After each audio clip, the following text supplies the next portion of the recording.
네, 이제 우리가 한 달 만에 다시 히브리서 11장에 있는 말씀을 마무리하기를 원합니다. 오늘은 이런 사람은 세상이 감당하지 못하느니라 라는 제목으로 같이 주의 말씀을 살펴보기를 원합니다. 초기 그리스도인들 그 모임 가운데 신앙의 그 위인들 가운데 굉장히 우리가 잘 알지 못하는 많이 묻혀 있는 우리 성도들이 되게 많습니다. 그래서 기독교 역사를 우리가 열심히 공부해야 될 필요가 있는데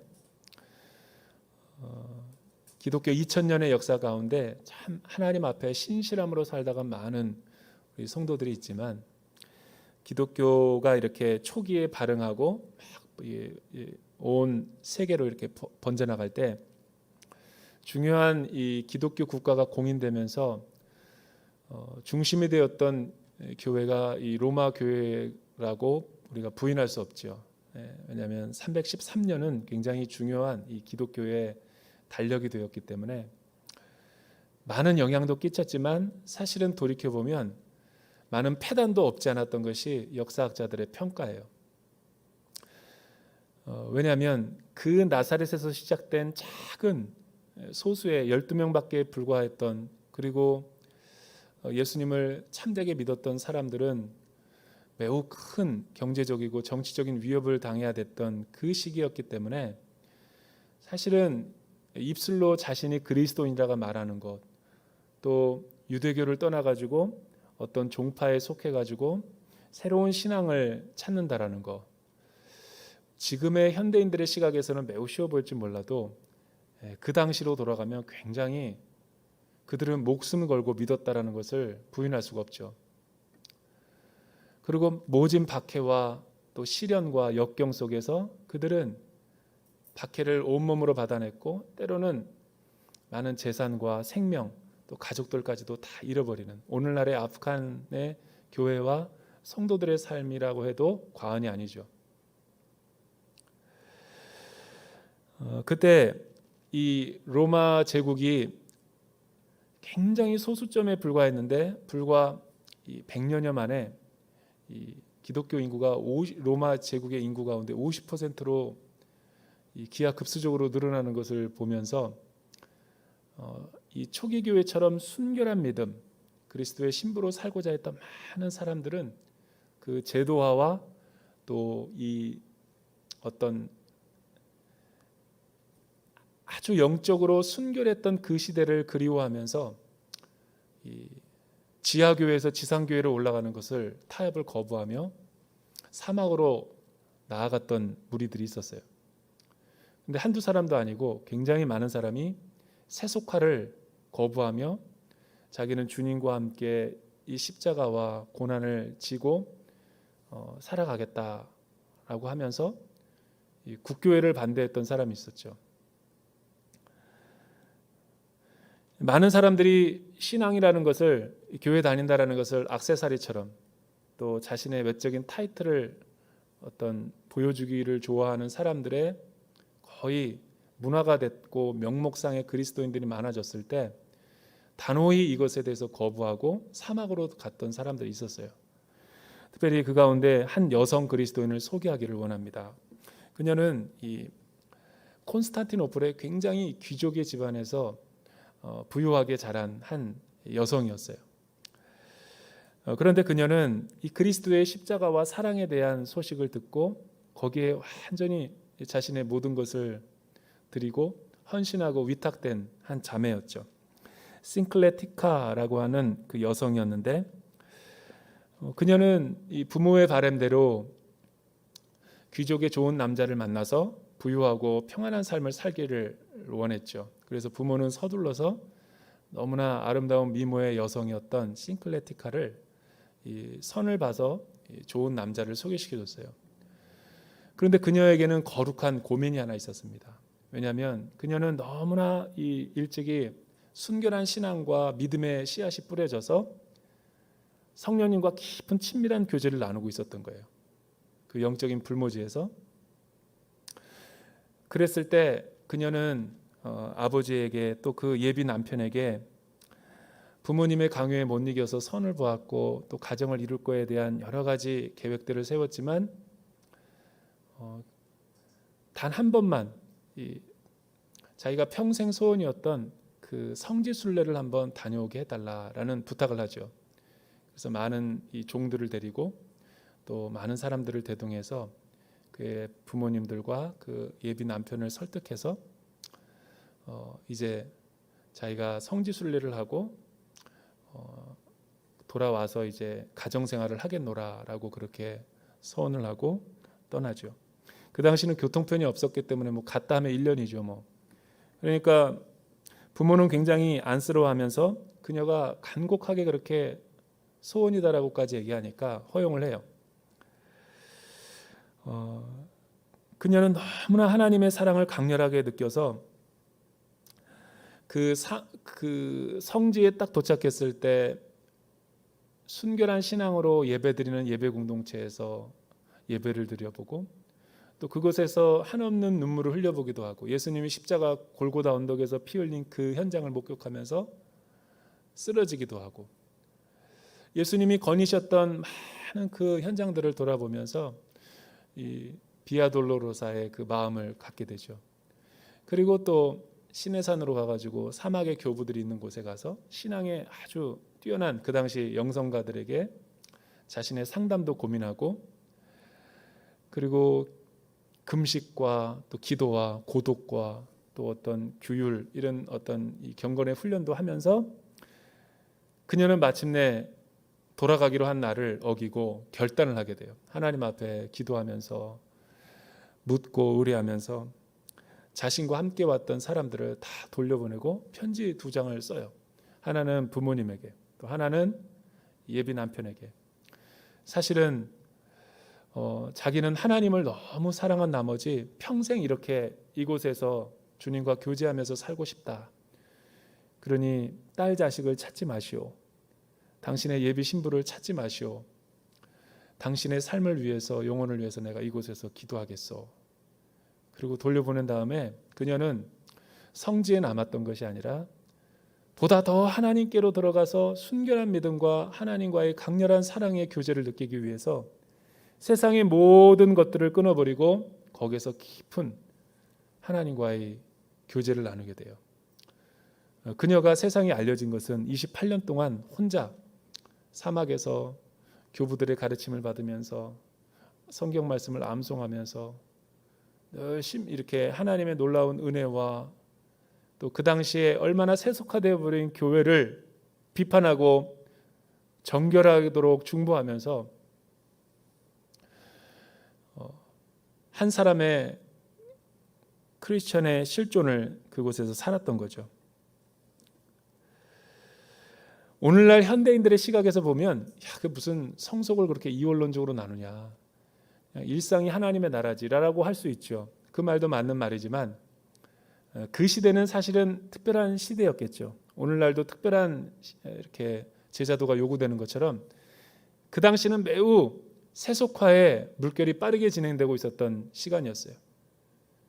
다 사람들이 유행으로 갖고 믿음을 쉽게 팔아버리고 액세서리만 붙여놓고 자기가 그리스도인이라고 하면서 세상적으로 살아가는 사람들이 많았던 시기란 말이죠. 그래서 그렇게 순결한 믿음을 금욕과 절제를 하면서 하는 것을 참된 믿음으로 보았던 시기가 있었어요. 그래서 지금도 그 사막의 교부들은 그런 멘토링과 영적인 지도에 쓴 많은 저작들이 오늘날에도 우리에게 영향력을 줄 정도로 잘 보관이 되어 있는 거죠. 그처럼 싱클레티카는 주님을 만나고 신비한 연합과 교제 가운데 들어가니까 세상의 가치가 없어 보이고 그녀가 실제로 부유한 사람의 출신이었기 때문에 그런 사치와 행락과 그것은 그녀에게 더 이상 의미가 없었어요. 좋은 남자를 만나서 결혼을 한다는 것 자체도 그녀의 삶에는 무의미했던 거죠. 오직 자신의 죄를 용서하시고 자신을 또 성령을 통해서 그 영적인 기쁨과 희락을 맛보게 하신 그 하나님과 더 가까이 가기 위한 영적인 임재를 갈망했던 거죠. 여러분 톨스토이가 쓴 아주 영혼의 그 단편 소설들이 있어요. 사람은 무엇으로 사는가? 그 편에 보면 사람은 얼마큼의 땅을 가지고 살아야 하는가라는 아주 그 임팩트 있는 그 소설이 있어요. 그 소설은 톨스토이가 오늘날 이 시대를 살아가는 현대인들에게 질문하는 거예요. 사람은 무엇으로 살아야 되는가? 다른 말로 하면 사람은 어떻게 해야 만족하며 살아갈 수 있는가? 종교적인 소설이지만 두 자매의 이야기로 그 소설은 시작이 됩니다. 이 언니는 도시에서 많은 향락적인 삶을 살아가는 자매이고, 또 한 자매는 그냥 이 농부의 그 아내로서 농촌에서 그냥 소박하게 살아가는 그런 동생의 자매였어요. 어느 날 이 두 자매가 이야기를 하는데, 막 도시에서 온 언니가 도시의 그 화려함과 여러 가지 그 유행하는 옷들과 여러 가지 세상의 그 막 현란한 것들을 이야기하자 이 동생 자매가 그렇게 이야기하는 거예요. 그렇지 않아. 농촌에서 사는 것도 너무 만족하고 이 정도면 행복해. 우리가 큰 땅은 아니지만 이 조그만한 땅에서 성실하게 일하면서 씨앗을 뿌리고 정직하게 거둬들이는 것으로 충분히 먹고 살만해. 그녀의 남편 빠홈이라고 하는 남편이 그렇게 그 언니와 그 언니 남편에게 이야기하자 이 마귀가 갑자기 등장해서 정말 이 빠옴과 그 동생 자매가 정말 그러한가 시험을 하죠. 그때 이 빠옴과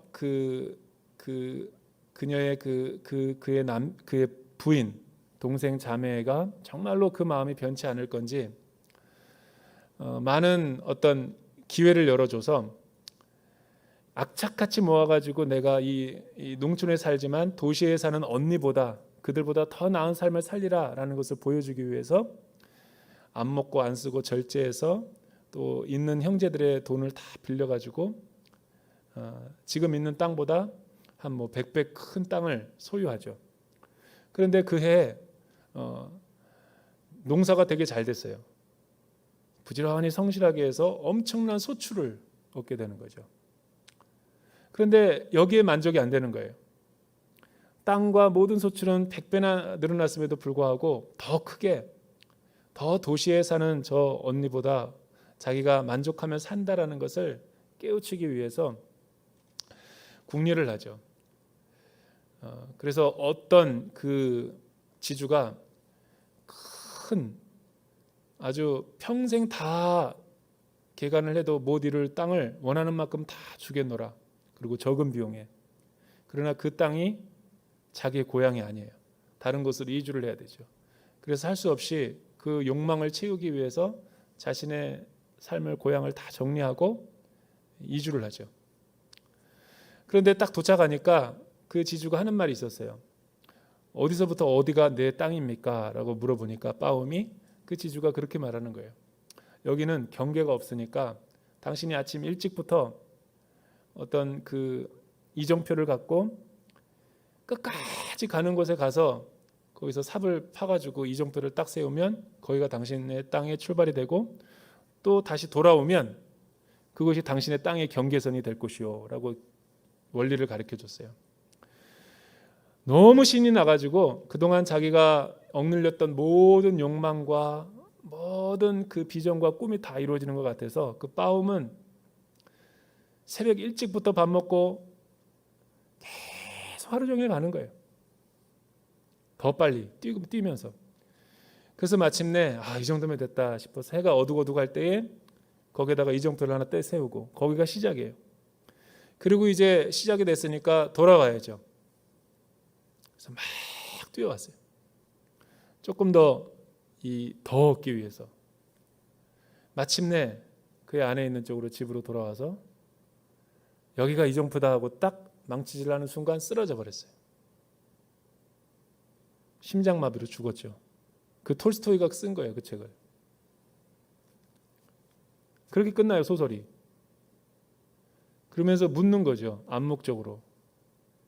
이 사람이 필요한 땅은 얼마큼이었는가, 평생. 한평 관 속에 들어가는 탐욕과 욕망은 사람들은 만족이 없다라는 걸 보여주는 거죠.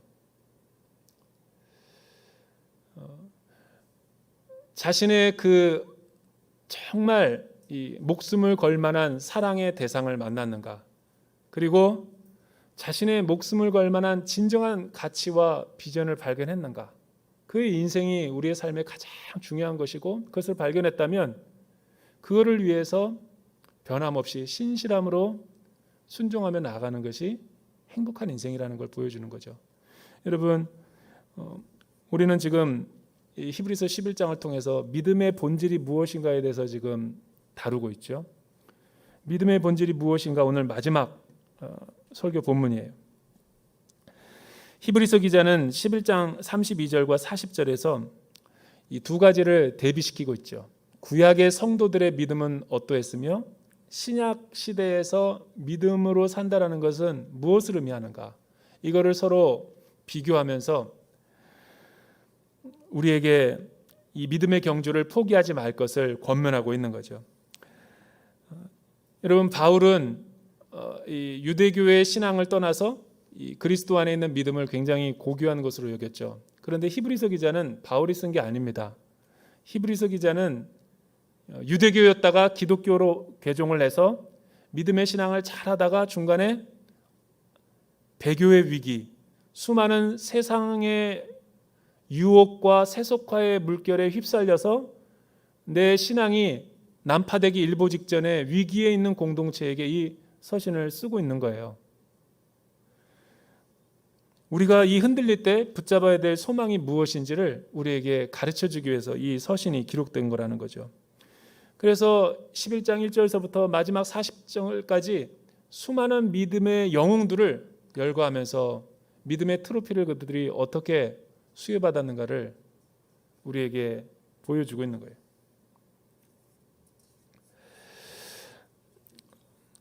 히브리서 기자는 위기를 당한 신앙인들에게 이 말씀이 왜 우리에게 소망이 될 수 있다라고 이야기하고 있는가. 첫째 이유는 뭐냐면 32절에서 34절에 있는 말씀이죠. 왜냐하면 하나님은 자기를 믿는 자들에게 승리를 주시는 하나님이기 때문에 그렇다라는 것을 변론하고 있어요. 여러분, 32절에서 34절 우리 같이 한번 읽어볼까요? 시작.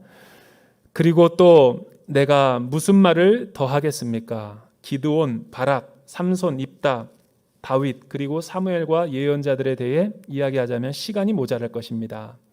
그들은 믿음으로 나라들을 정복하기도 하고 의를 행하기도 하고 약속들을 받기도 하고 사자들의 입을 막기도 하고 불의 능력을 꺾기도 하고 칼날을 피하기도 하고 연약한 데서 강하게 되기도 하고 전쟁에서 용맹한 사람들이 되기도 하고 이방 군대를 물리치기도 했습니다.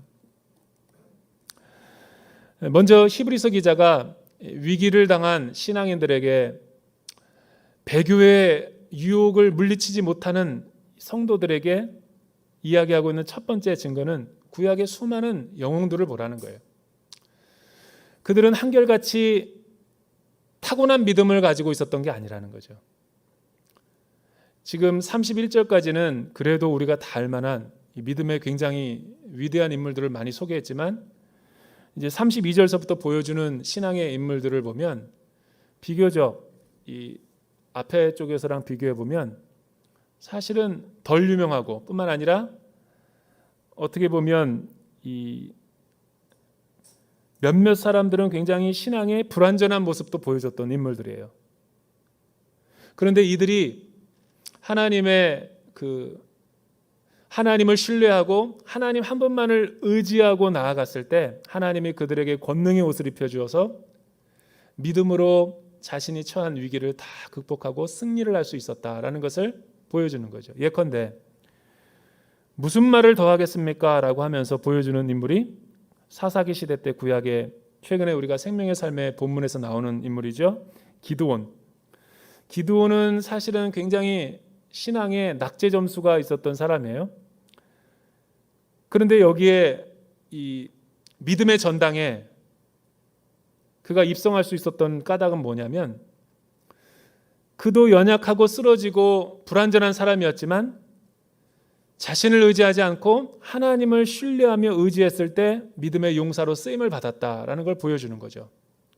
두 번째는 바락이죠. 바락도 그 당시 불완전한 인물이었어요. 드보라를 돕다가 무서워서 혼자 못 가서 드보라의 도움으로 가지만 하나님을 신뢰하지 않고 자신의 힘을 의지하다가 불완전한 승리를 경험했죠. 그 바락이에요. 바락. 삼손도 마찬가지, 입다도 마찬가지고 그들이 한때 쓰임을 받았긴 했지만 그 여전히 그들도 육체적으로 보면 다 연약하고 흠이 많은, 점이 많은 사람들이었다라는 거예요. 다윗은 어떨까요? 다윗도 훌륭한 인물이죠. 하지만 다윗도 여전히 연약한 인물이었다라는 것을 강조하고 있고 사무엘과 수많은 예언자들이 다 구약의 성도들이 믿음으로 구원을 받았지만 그들은 다 한결같이 그리스도를 보지 못했고 신약의 성도들처럼 하나님의 약속의 성취를 바라보지 못했던 그림자를 밟고 이 신앙의 증거들만을 갖고 신앙생활을 했던 인물이었다라고 소개를 하고 있죠. 33절에 보면 그들은 믿음으로 나라들을 다 정복하기도 하고 사무엘처럼 의를 행하기도 하고 이스라엘 백성들을 향해서 다윗처럼 약속들을 언약을 받기도 하고 다니엘처럼 사자들의 입을 틀어막기도 하지만 메삭과 아벳느고와 이런 다니엘의 세 친구들은 불의 능력을 꺾기도 하고 이방 땅에서 수많은 위기를 모면할 수 있었다고 성경 기자는 이야기하죠. 그리고 여러분 칼날을 피하기도 하고 연약한 데서 강하게 되었다라는 것은 구약의 인물들 가운데 누구를 말하는 걸까요? 대부분 우리의 일상에서 이런 것들을 경험하겠지만 엘리야와 엘리사를 예를 들 수 있고 다윗도 포함되죠. 왜? 대적자들이 일어나서 그들의 신앙을 위협했고 믿음으로 승리했음에도 불구하고 그들은 여전히 쫓기는 삶을 살았던 인물이었기 때문에 그러나 결정적일 때 위기 때 하나님이 그들의 삶에 개입하시고 간섭하셔서 이방인들로부터 대적자들로부터 그들의 영혼을 구원하시고 승리를 주시는 것을 볼 수 있었죠. 전쟁에서 용맹한 사람들이 되기도 하고 이방 군대를 물리치는 하나님의 나팔이 되기도 했어요. 여러분, 이런 모든 신앙의 위인들은 구약의 성도들에 국한되는 것입니까? 전혀 그렇지 않아요. 저와 여러분의 삶에도 하나님이 우리를 승리로 인도하실 때가 있어요. 정말 내 힘으로는 도저히 할 수 없는 상황인데 기도하고 무릎 꿇고 하나님을 의지할 수밖에 없는 상황을 만들어서 약속의 말씀을 듣고 그 말씀의 뜻대로 순종했더니 하나님의 특별한 방법으로 사업도 여기까지 읽어주셨고 내 실력으로는 또 이런 위치 가운데도 올라올 수도 없는데 하나님이 우리를 반석같이 높이셔서 하나님과 동행하는 삶을 살게 하실 때도 있죠. 자녀를 어떻게 우리의 힘과 능력과 지혜로 키웁니까? 그는 굉장히 교만한 부모예요. 눈앞에 보일 때는 우리가 그래도 간섭할 수 있지만 눈앞에 보이지 않는 곳에서 우리 자녀들에게 무슨 일이 일어나는지 어떻게 알아요? 군대 간 자녀들이 왜 부모가 노심초사합니까? 미국으로 유학 보내고 타국으로 유학 보낸 부모들이 날마다 밤잠을 설치고 어떤 뉴스를 보면 걱정이 돼가지고 자녀들에게 날마다 그렇게 페이스타임으로 얼굴을 보며 확인해야 합니까? 여러분, 부모가 다 일일이 케어할 수 없어요. 그래서 부모는 늘 걱정이죠. 그 걱정할 시간에 우리가 뭘 해야 돼요? 사실은 하나님이 우리 자녀들을 보호하여 주시고 우리 남편의 사업을 보호하여 주시고 우리 모든 생사화복을 주관하셔야지만이 우리가 하루하루 한날을 살아갈 수 있는 거예요. 이런 하나님의 말씀 앞에 영적인 무가치함을 깨닫는 것이 믿음이 좋은 사람들의 특징인 거죠. 이 구약의 성도들, 여기에 나온 인물의 위인들을 보면 이들이 잘해서 여기에 명예의 전당에 올라온 게 아니라는 거예요. 그래서 믿음을 강조하는 거예요. 그러나 이들은 신약의 성도들처럼 믿음으로 구원을 받았고 하나님의 영적인 승리를 경험했지만 단 하나 차이가 뭐냐면 이들은 실체를 보고 신앙생활한 것이 아니에요. 그들은 하나님의 그 약속의 말씀, 다 이루어지지 않은 구원의 증거만을 보고 불완전하게 신앙생활할 수밖에 없었죠. 그래서 두 번째 히브리서 기자가 이야기하는 게 뭐냐면 35절에서부터 38절에 보니까 하나님은 믿는 자들에게 이렇게 승리만 주는 게 아니에요. 구원의 증거로서. 때로는 시련과 역경도 주시는 하나님이다라는 것을 35절에서 38절에서 아주 강하게 논증하는 거죠. 한번 35절에서 38절 우리 같이 읽어볼까요? 우리 큰 소리로 읽어봐야 되는데 여기 예배당에 온 우리 믿음의 성도님들이 믿음이 많이 연약해진 것 같아요. 사회적 거리두기로 인해서. 이 조영기 목사님은 서대문에서 천막교회 할 때 20명이 채 안 됐었어요. 근데 그때 이렇게 설교했다 그러더라고요. 20만 명이 모인 것처럼 설교를 했다 그러더라고요. 우리도 창조적인 소수로서 이 성경 우리가 크게 읽을 때 잠도 달아나고 귀신도 떠나가도록 큰 소리로 선포해야죠. 우리가 35절에서부터 38절 크게 한번 읽어봅시다. 시작. 여인들은 자신의 죽은 사람들을 부활로 되돌려 받기도 했습니다. 또 어떤 이들은 고문을 당했지만 더 나은 삶으로 부활하기 위해 풀려나기를 원하지 않았습니다.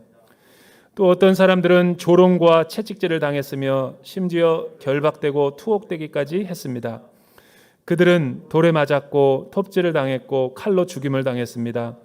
그들은 양가죽과 염소가죽을 입고 떠돌아다녔으며 그들은 가난했고 고난을 당했고 학대를 받았습니다.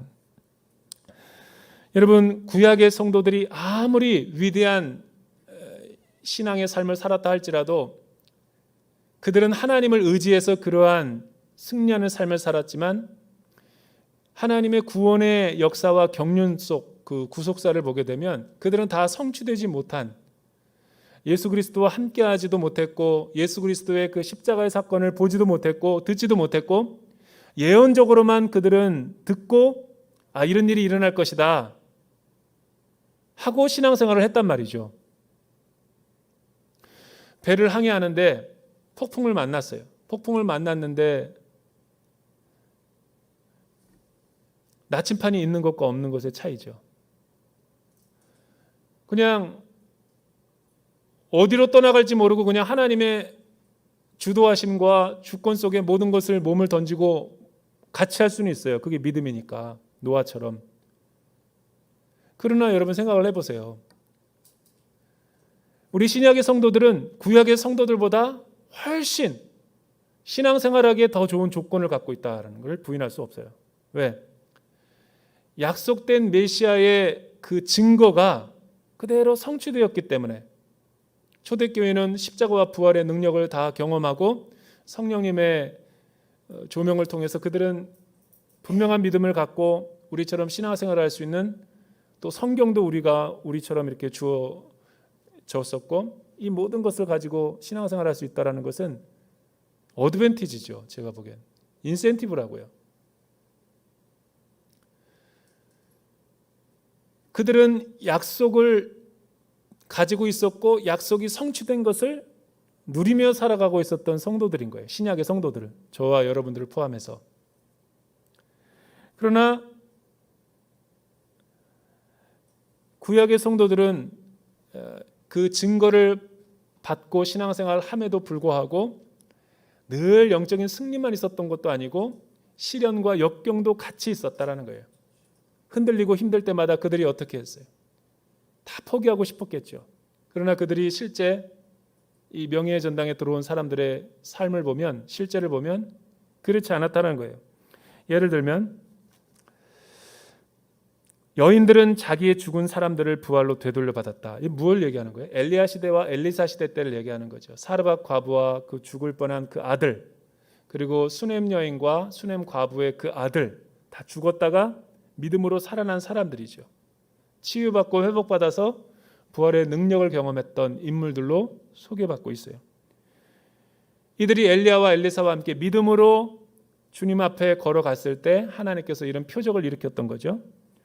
또 어떤 이들은 고문을 당했지만 더 나은 삶으로 부활하기 위해 풀려나기를 원하지 않았던 사람도 있어요. 주로 이 하나님의 그 약속의 말씀, 언약의 말씀, 진리의 말씀을 바르게 선포하고 또 사람들에게 전하기 위해서 사람들이 좋아하지 않는 메시지를 전하다 보니까 잡아다가 고문하고 때리고 태형하고 죽이기까지 하는 일들이 일어났죠.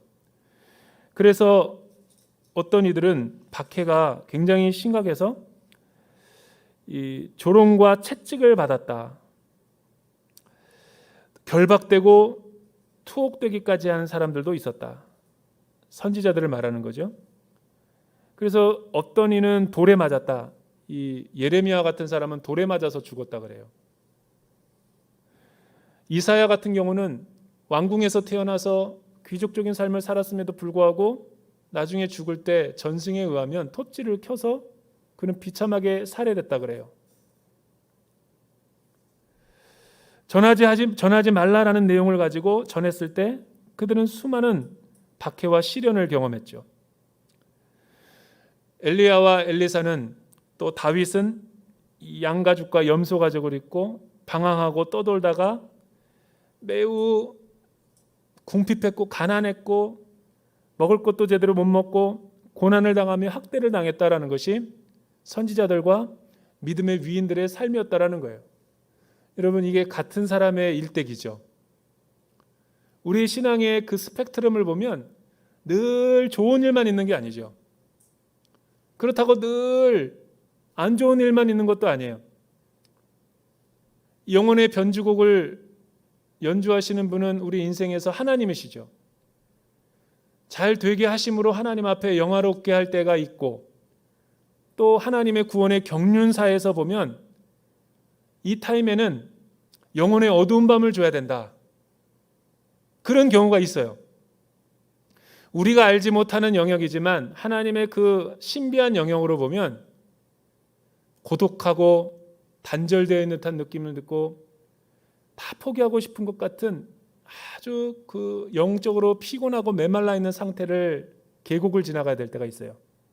우리 스피리추얼 매핑을 해보면 다 그런 거 있잖아요. 여러분, 어두운 밤이 뭡니까? 과거에 그동안 우리가 신앙생활 해왔던 모든 예배와 양육과 사역과 선교와 공동체의 기쁨이 단절되어 있는 거예요. 생수가 끊어져 버리는 거예요. 가물어 가지고. 근데 하나님은 그것도 필요하다라는 거예요. 언제 이런 어두운 밤이 찾아옵니까?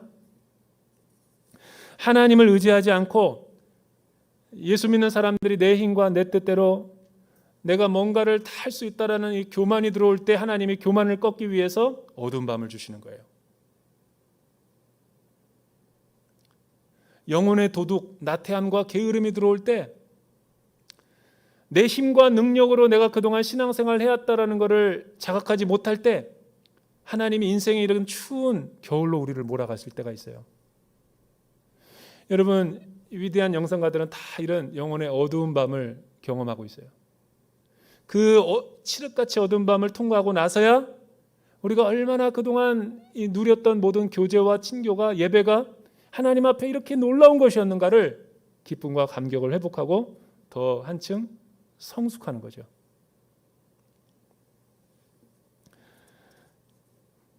우리는 하나님을 다 사랑하는 줄 알았어요. 저와 여러분이 믿음이 다 좋은 줄 알았다고요. 그런데 우리의 사랑은 잘못된 사랑이었어요. 사랑은 여러 가지 종류가 있지만 믿음의 그 관점에서 보면 자기를 위하여 자기가 사랑하는 게 있어요. 이건 우리의 죄인된 모습의 삶이었어요. 이기적이고 나중심적이고 교만하고 굉장히 정말 피 한 방울 들어가지 않을 만큼 아주 자아가 굉장히 고집세고 강한 때가 바로 예수 믿기 전에 내 모습. 그런데 예수님은 이런 교만한 우리의 모습에도 불구하고 우리를 포기하지 않으세요. 왜? 그분의 사랑은 헷세대의 사랑이고 언약적인 사랑이고 여기를 놓으면 우리는 소망이 없거든요. 그러니까 하나님이 우리를 끝까지 반역하고 불순종하는데도 인내를 가지고 기다려주세요. 그리고 우리의 마음을 낮추시기 위해서 수많은 인생의 사건들과 일련의 일들이 일어나요. 우리와 관계 맺는 모든 사람들을 통해서 우리의 마음을 낮추세요. 왜냐하면 내 영혼의 더러운 찌꺼기들이 비이고 다 세상의 독이 빠지지 않으면 그 내 영혼의 좌소에 하나님이 올 수 없기 때문에 그렇죠. 하나님이 우리 가운데 먼저 찾아오셔서 사랑의 관계성을 맺어지면 그때야 비로소 우리가 영적인 생명이 시작되는 거예요. 그 생명이 뭔지 아세요? 그 생명도 완전한 사랑이 아니에요. 나를 위해 내가 사랑하는 것은 이기적 죄인의 마음이라고 그랬어요. 본성이고. 그런데 하나님과의 관계성이 맺어지면 그때의 생명이 완전한 게 아니라 나를 위하여 하나님의 사랑을 하는 거예요. 이게 무슨 말이에요? 하나님을 사랑하는 것조차도 영적인 초보 수준이라는 거예요. 나중심적으로 하나님을 이용하고 사랑하고 기도할 때도 보면 하나님의 뜻과 나라보다도 오직 내 삶의 안심인명과 또 내 안에 모든 이 안락함과 내가 원하는 것들만 요구하는 이기적인 삶으로 아직도 우리는 살아가고 있는 거예요. 여기서 영혼의 어두운 밤을 겪게 되면 하나님을 위하여 하나님을 사랑하는 은혜와 축복의 시간이 열리는 거예요. 여러분, 하나님과의 완전한 관계성으로 들어가면 나보다 중요한 것이 하나님의 영적인 가치라는 것을 눈을 뜰 때가 있어요. 그때 사랑이 완전한 하벨이고 하나님의 영적인 사랑이죠. 이 놀라운 신비는 예루살렘 새 하늘과 새 땅에 올라가면은 이렇게 변화된다 그래요. 하나님을 위하여 진정으로 나를 사랑하게 되는 그 완전한 단계가 있다 그래요. 그러나 이 지상에서는 하나님을 위하여 하나님만 사랑하는 것도 굉장한 사랑입니다. 왜 영혼의 어두운 밤을 줘요? 아무리 기도를 해도 내 기도가 응답되는 것 같지가 않아요. 아무리 성경을 읽어도 은혜가 예전처럼 터치가 안 돼요. 아무리 사역을 많이 하고 활동을 많이 해도 내적인 만족이 없어요. 아무리 교제하고 만남 가운데 들어가도 예전처럼 그렇게 깊은 영혼의 두레박으로 깊은 곳에서 끌어올리는 그 생명의 정수를 느낄 수 있는 맛이 없어요. 그런 때가 오죠. 그러할 때 우리 믿음의 위인들은 어떻게 살았어요? 흔들리지 않았어요. 실체가 없었는데도 그들은 예언자들이 주신 그 구원의 증거만을 보고 그냥 버틴 거예요. 인내한 거라고요. 그래서 히브리서 기자가 이렇게 얘기하는 거예요. 여러분 38절과 40절 우리 마지막으로 한번 같이 읽어볼까요? 하나님은 믿는 자들에게 약속을 주시는 하나님이다. 믿는 자들에게 하나님은 승리도 주고 고난도 주지만 믿는 자들에게 하나님께서 진짜 사랑하는 사람들에게 그 약속에 확신이 들게 하는 거예요. 그래서 우리는 이 세상을 이길 수 있는 거죠. 그 내용이 무엇인지 38절에서 40절 우리 같이 한번 읽어보죠. 시작. 세상은 그들에게 가치가 없었습니다. 그래서 그들은 광야와 산과 동굴과 땅굴 등에서 떠돌며 살았습니다. 그런데 이들은 모두 믿음으로 증거를 받았지만 약속하신 것을 받지 못했습니다. 하나님께서는 우리를 위해 더 나은 것을 예비해 놓으심으로 우리 없이는 그들이 온전해지지 못하도록 하신 것입니다. 여러분, 세상은 그들에게 가치가 없었다. 이러한 사람은 세상이 감당하지 못한다라는 개역 개정을 우리말 성경은 이렇게 번역을 했어요. 아주 훌륭한 번역이라고 생각합니다. 조금 더 이렇게 완전한 번역을 하자면 그들은 세상을 가치를 두지 않았습니다. 싱클레티카가 자신의 모든 열려있는 호화롭고 편안한 삶과 안락한 삶들을 냅두고 주님의 사랑이 감복이 되어서 사막에 교부로 들어가서 여성이 혼자 독신으로 살면서 주님과의 그 친밀한 그 목마름을 영적인 관계로 채웠던 것처럼, 그러나 반대로 이 빠움이라고 하는 톨스토이에 나오는 그 소설의 주인공이 그 눈에 보이는 세속의 모든 것들을 자기가 다, 사람들이 그런 나한테 시기하고 유혹하고 현혹하는 모든 대상들을 자기가 다 소유하고 가치를 가지면 행복할 거라고 생각했지만 그 결론은 뭐냐라는 거예요. 그건 세계관의 차이인 거예요. 은혜가 들어오고 하나님의 사랑을 알면 우리는 이 세상 속에 거주하며 살아가기는 하지만 이 세상에 속한 자로 살아가지 않는 거죠. 그래서 우리 성경에서 우리를 외국인이요 나그네로 이야기하는 거예요. 여러분, 외국인으로서 나그네로서 살아간다는 것이 얼마나 서럽습니까? 때로는 고향 생각도 나고 그런 거죠. 그 의식을 가질 수 있는 사람만이 참된 믿음의 본질을 가진 사람이고 순례의 길을 걸어가고 있는 사람인 거예요. 여러분, 순례자는 목적을 어디다 두냐면 인천공항에다 두는 거예요. 관광객은 유럽이나 스페인 같은 데 가가지고 여기가 너무 좋다. 여러분, 좋아도 뷔페를 한 일주일 먹어보세요. 뭐 이탈리아 파스타가 맛있다고 그래가지고 한번 가서 먹어보세요. 한 달 동안 고추장 생각나고 김치 생각난다고요. 아무리 세상의 눈에 요깃거리를 다 보여주고 다 경험해도 결론은 뭐냐면 집에 들어가고 싶다. 이게 올바른 신앙이라고요. 본향으로 가야죠. 왜냐하면 거기야말로 진짜 안식이 있고 기쁨이 있고 쉼이 있기 때문에. 이 히브리서 기자가 말하는 성경의 패러다임이 그건 거예요. 죄 많은 이 세상은 우리의 집이 아니라는 거예요.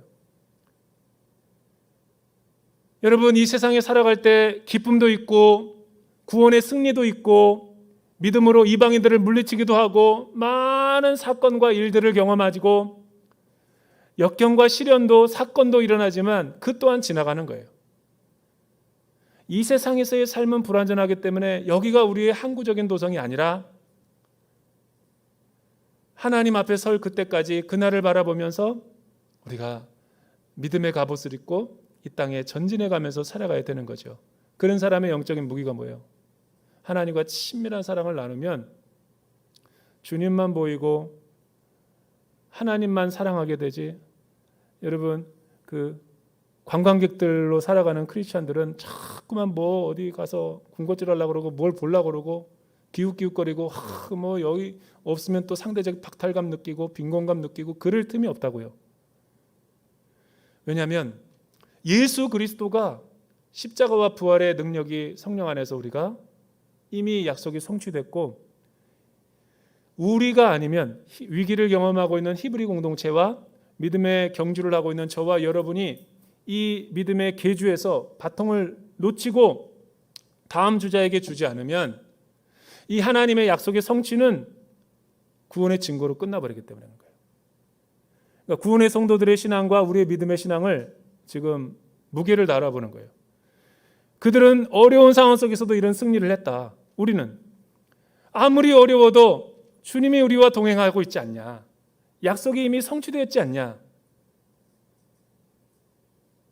그러니 믿음의 허리띠를 다시 조여매고 우리는 이 피니쉬 라인을 향해서 끝까지 걸어가야 된다. 이게 메시지죠. 좋은 일도 다 지나갈 거고 슬픈 일도 다 지나갈 겁니다. 여러분, 코로나도 언젠가는 종식이 될 거예요. 우리의 일상이 회복될 거라고요. 우리의 일상이 회복된다고 우리의 모든 게 회복되는가? 그렇지 않아요. 빠움이랑 똑같은 사람이에요. 지금 이 상황에 영혼의 어두운 밤을 경험할 때 하나님과 더 가까워지는 사람만이 일상이 회복되어졌을 때 더 성숙한 모습으로 주님 앞에 비상할 수 있는 거예요. 히브리서 기자가 그걸 말하는 거죠.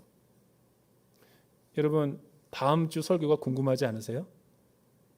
믿음의 주요 또 온전케 하시는 이 주 예수를 바라보자. 믿음의 경주를 끝까지 가자. 다음 주 말씀인 거예요. To be continued.